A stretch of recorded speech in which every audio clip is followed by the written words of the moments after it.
Good morning, parents. I'm Valerie Abrahamian with Advocates for Angels, coming at you live for my Monday morning Facebook Live at 10 a.m. Pacific Time.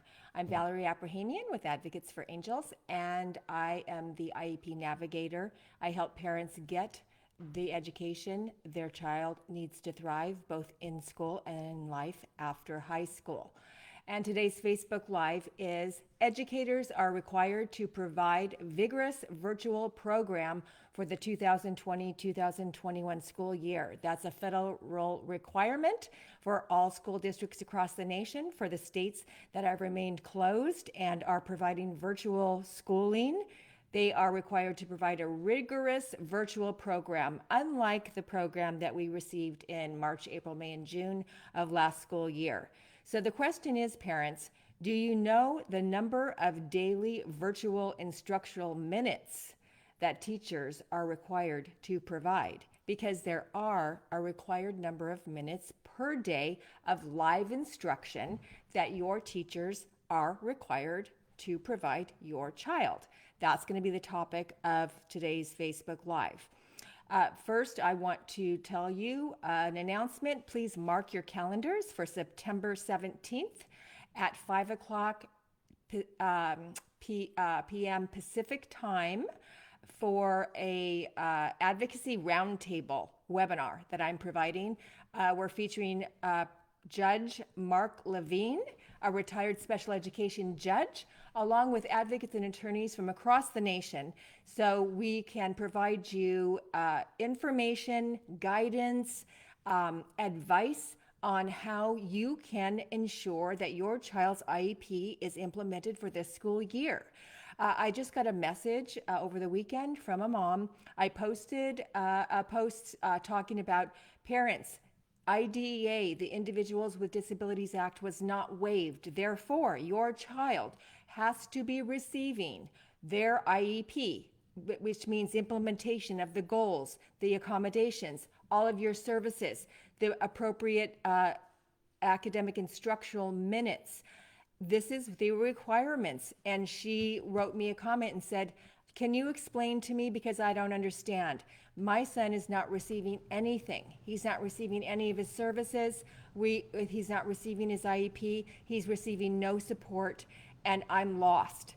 So this is why, parents, I'm doing these Facebook Lives every Monday morning to teach you what your rights are and how to advocate for your child so this doesn't happen to you. It's happening to millions of kids across the nation. There's 7 million kids on IEPs across the nation. And that's why I'm doing these Wednesday night town hall meetings. I've been doing them all summer long, and now the Facebook Lives every Monday morning. I also offer a parent membership where you can actually work with me, and I can hold your hand, teach you and guide you how to have IEP meetings, how to write letters, how to write emails that are legally binding, and to make sure that your IEP team implements your child's services and the IEP. So let's dig into this now, okay? So I'm going to be talking, because I'm in California, so I am speaking about the California bills and the California guidelines, okay? But if you are not in California, then all you need to do, because most of this stuff is pretty similar for the states that are continuing to be shut down, but you're going to have a different bill. So our bill is, it's 98, I'll find it in a second, but it's, I'll find it, you guys. But each state has their own bill, okay? According to the Department of Health, whatever they developed, the Department of Health with the governor's office and with your local school district. So those three agencies are working together to come up with these guidelines and regulations for virtual schooling. So just look up your bill in your state, but like I said, it's going to be somewhat similar in terms of instruction and the IEP, because IDEA is a federal law, you guys. So federal law covers every state. So every state across the nation, they might have little different here and a little different there, but they are still going to be required to implement your child's IEP, because federal law has not been waived in terms of your child's IEP. So every state across the nation must implement the IEP. And nothing's been changed in terms of special education federal law. Okay, so in California, the California Department of Public Health, they are requiring school districts, they can reopen for in-person instruction at any time if they are located in a local health jurisdiction, why can't I say that word? Jurisdiction that has not been on the county monitoring list within the prior 14 days. So they have to be off of the monitoring list for 14 days before they can open. And then there's other, goes into how many people and contact tracing and blah, blah, blah, blah, blah. But we didn't have to go over that. But for right now, California is locked down. We're still in shutdown. Schools remain closed. We're all in distance learning. Schools have begun to reopen, some last week, some the week before, some this week. They're opening now. Okay, so that's the situation with virtual schooling in California. So this is the requirements, parents, for in-person instruction and for distance learning. Okay, so it's SB 98. That's the bill. SB 98 states that school districts must offer in-person instruction and allows local educational agencies, including county offices of education, charter schools, and school districts, to offer distance learning. Okay, so that's what we're all getting. We're getting distance learning. But what are the requirements for distance learning, parents? SB 98 defines in-person instruction as instruction under the immediate physical supervision and control of a certified employee of the local education agency while engaged in educational activities required of the student. That means that your child must be working with their teacher online for specific numbers of minutes a day, which I'm going to go over in a little bit, and that's the requirement. It's not going to be now that they just throw a bunch of work at you and links and websites and tell you, Mom, you work with them. The teacher has to be working with your child virtually live every single day and overseeing and actually teaching and implementing your IEP. SB 98 defines distance learning as instruction in which the student and teacher are in different locations and students are under the general supervision of a certified employee of the local education agency. SB 98 goes on to provide that distance learning may include the following. So these are some of the topics or just over views of what it might include, and I'm going to go into details about each one. So interaction and instruction between teachers and students through the use of technology, obviously. Video or audio instruction between the students and the teachers that relies on computer and communications technology. So yes, we have to be doing this through technology, but also teachers can provide you with videos or audio instruction as well. And hard copies of materials that are subject to feedback. So your teachers can also provide hard copies of materials or instruction or assignments for your child to complete. So the requirements if distance learning is offered in your local school districts are student access to the internet connectivity and devices to participate in the educational program. That means your child must receive a device from your local school district and you must have connectivity, internet connectivity, parents. The school district is required to make sure you have connectivity so that your child's device can connect to your teacher. So if you don't, then the school district's responsible to help you with that. Quality, challenging content aligned to grade level standards equivalent to in-person instruction, meaning that the teaching, the quality of the teaching, the content that they teach your child It has to look the same as if we were in a brick and mortar school. It can't be willy-nilly, like it was last spring. It has to be content standards and content based. It has to look very similar to as if we were going to regular school in the building, but now we're just doing it virtually.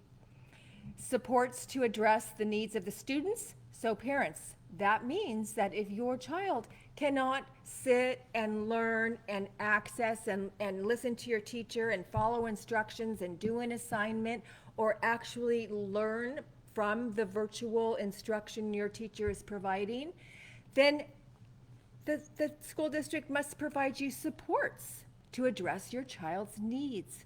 So I'm hearing a lot about this from parents as well, and we're already having virtual IEP meetings, and that's on the parent agenda. Is school district, how are you going to support this student to be able to access the curriculum and actually learn online? It's the school district's responsibility to figure that out, parents. It is not your responsibility or your problem. It is their problem. So you put it on your parent agenda and you make sure that that is a discussion at your IEP meeting, and you make sure that they document in the notes how they're going to address that problem. Special education related services and accommodations required by an individualized educational program. So right there, it says that your special education program, parents, which includes all your related services, all of your accommodations that are required in your IEP must be implemented, parents. Designated and integrated instruction in English language development must continue, and daily live instruction with certified employees and peers. So the kiddos must be able to get on every day, live instruction with a teacher, and see their peers in the classroom. These are some of the requirements. So now let's get into the details about those requirements, okay? So let's go into the instructional time. So this is some questions that all parents have. So I'm gonna read the question, then I'm gonna give you the answer and then talk about it. So, do all local educational agencies have an annual instructional day requirement for the 2020-2021 fiscal school year? That means that every school year, parents, your local school district has a certain number of minutes and days that they are required by that state to be open for that school year. And so the question is that still the case while we're in a distance learning model? And the answer is yes. Pursuant to the Educational Code, California Educational Code 43502C, school districts and special day classes offered by county offices of education must offer 180 days of instruction, and charter schools must offer 175 days of instruction. Okay, so it's just like as if we were in the brick and mortar building. When does the instructional day requirement take effect? When? Okay, the instructional day requirement is in effect for the full 2020-2021 school year. However, pursuant to the Educational Code, again, 43504 small I3, school districts, county offices of education, and classroom-based charter schools, and all newly operational charter schools that provide distance learning shall not be penalized for instruction provided before September 1st, 2020. That does not meet the instructional time requirements. So this is the little caveat, parents, because I've been coming on going, hey, if your school district isn't doing these things and implementing your IEP and offering the proper amount of minutes, then they owe you those minutes. Well, now they've come out to cover their ass. And now they won't be held accountable, parents, until September 1st. From September 1st on, they're going to be held accountable to all the regulations and guidelines for the instructional minutes, for all of your services, so on and so forth. Now, states don't trump federal law, parents. So federal law says your IEP must be implemented. So that's a gray area in terms of your services, because really, services must begin like maybe, the first week of school, they don't expect them to begin because it's the first week of school. The second week of school, you expect your services to begin. So like in several districts around here, school started like 2 weeks ago. So by September 1st, that's like 3 weeks or 4 weeks of lost services. So that to me, what doesn't fly in terms of services. Now, in terms of instructional time, they can get away with that because we're in the distance learning model and that's a separate thing. So, but your services in your IEP, no, I would challenge that your IEP doesn't have to be implemented till September 1st. That I don't agree with. Okay. Just to let you guys know. The school day must be equivalent to at least a minimum day of instruction when we go to the regular school day in the brick and mortar. So it would be just as if your child had a minimum day school. Minimum day means their school is cut in half and it's only a half day instead of a full day. That's what they're required to provide now, a minimum day of instruction. So what does that look like? A school day can be met through distance learning or a combination of in-person instruction and distance learning. So a minimum day of instruction for school districts looks like 180 instructional minutes for TK and kindergarten, 230 instructional minutes for grades 1 to 3, 240 instructional minutes for grades 4 to 12. Those are the minutes, parents, that you must be receiving every day. Okay. No ifs, ands, or buts. That's what it is. So how is instructional time for distance learning calculated? Okay, now this is where it gets a little, they always have to give themselves a loophole, right? So here comes the loopholes so I can explain them to you, parents. All right. So instructional time for distance learning is calculated based on the time value of synchronous and or asynchronous instruction and assignments made by and certified by a credentialed employee. So it has to be a credentialed teacher, can't be an aide, can't be somebody else, has to be a credentialed teacher, whatever teacher you're allotted for your distance learning program. So synchronous means that it's live with the teacher and your child, or the teacher in your class, or the teacher in a small group, whatever, live, right? But asynchronous means that your child can be working on something without the teacher there. So they had to give themselves a loophole so that the teachers don't have to be on for the full, 180 minutes, 230 minutes, or 240 minutes, right? So, but this is the deal, parents. They can't do what they did last year. They can't come on and say, okay, here's the lesson, kids. I'm going to email it to you and give a little overview of the lesson for 10 minutes and then get off the virtual and expect the child to work independently by themselves without teacher supervision. Okay.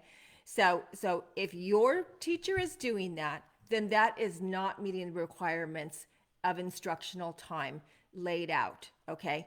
So what they're saying is the teacher doesn't have to be live on the computer with your kids for that full amount of minutes.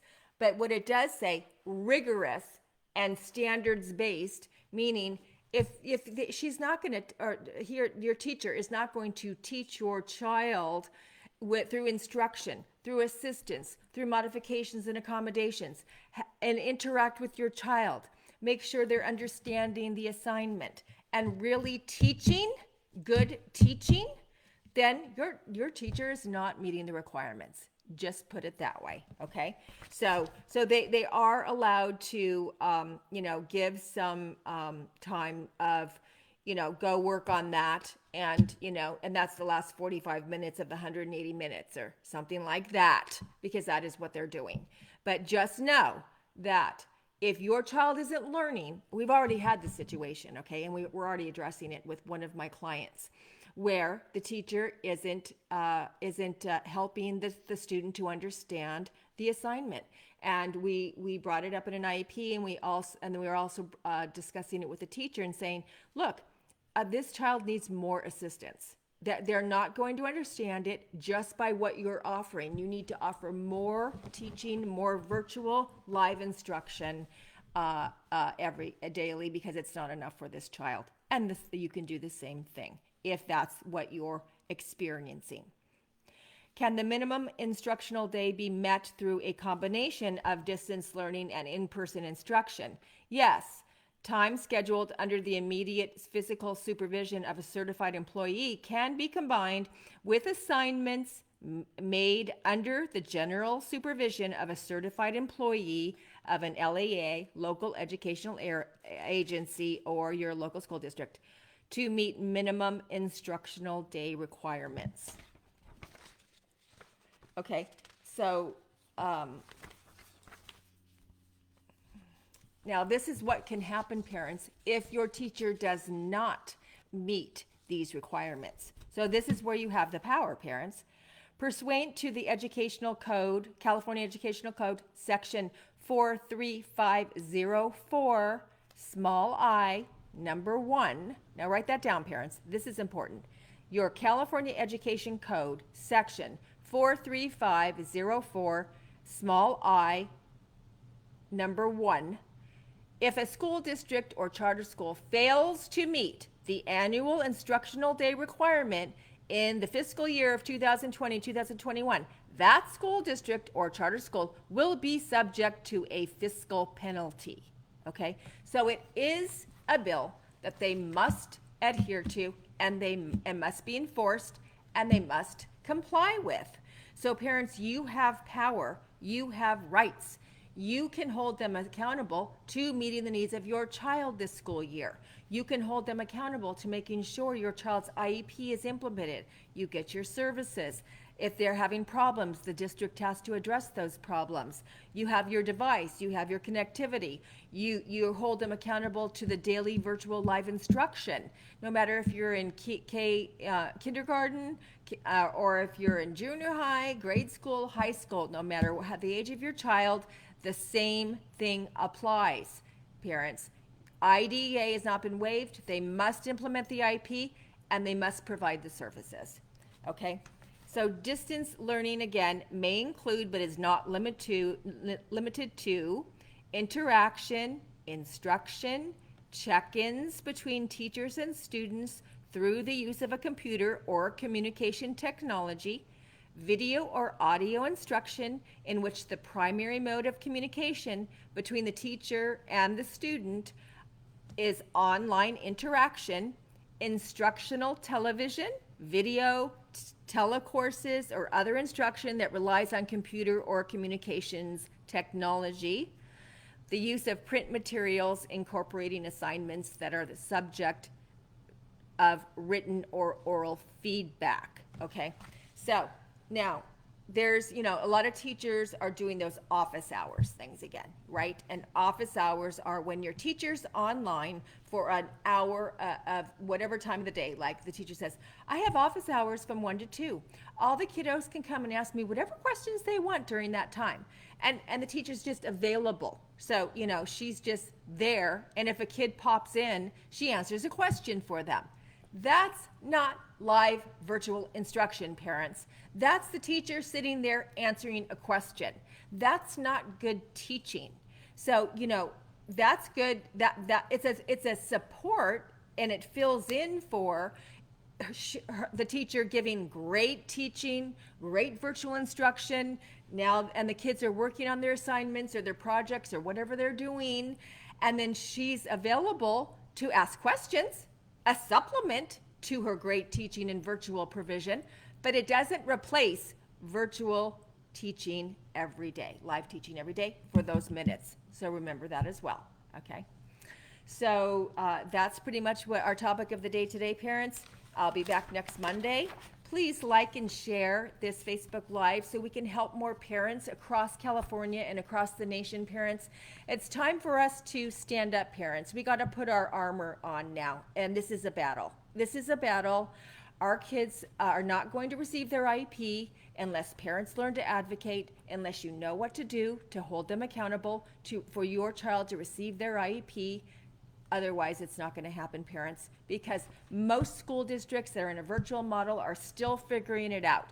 Teachers are still figuring it out. Administrators are still fighting with local school boards and the teachers' unions. It's a mess. So parents, if you don't protect the rights of you and your child, you're going to get taken advantage of, and your child's going to go a whole next half semester, possibly a year, without an education. So let's stand together. Let's learn our rights. I've got tons of services and offerings that I have on my website, advocatesforangels.com. If you're interested in getting help from an advocate, I'd love to talk to you and help you out. And until then, guys, take care, be well, and God bless.